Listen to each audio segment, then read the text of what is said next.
Hello students, in this video we are going to learn how to find the smallest number which is divisible by the three numbers 4, 9 and 10. For finding the smallest number which is divisible by all the three numbers, we need to find the LCM of the three numbers.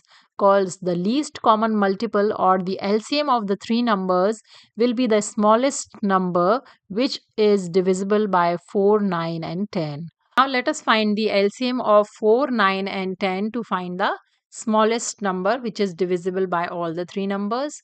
So let's write 4, 9 and 10 on a single ladder and let's divide that numbers. Here we see that out of the three numbers 4 and 10 are even numbers. So first we'll use 2, the first prime number, to divide 4 and 10. 9 is not fully divisible by 2, so we'll write it as is. So 2 times 2 is 4, 9 will be as is, and 2 times 5 is 10. Now 2 times 1 is 2, 9 and 5 are not divisible by 2, so we'll write it as is. Now we'll use 3 to divide 9. 3 times 3 is 9 and 5 is as is. Now 3 times 1 is 3 and now we have only number 5 which is a prime number and it is only divisible by number 5. 5 times 1 is 5. So now all the numbers are fully divided.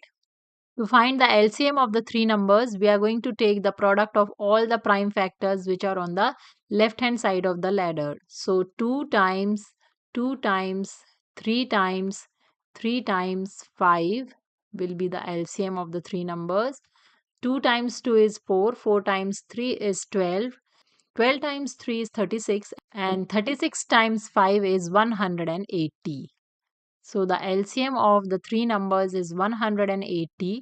So 180 is the number which is fully divisible by 4, 9 and 10.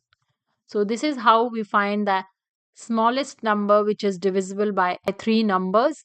I hope this video is helpful to you. If you like the video, please hit the like button and subscribe to my channel for more math videos. Thanks for watching.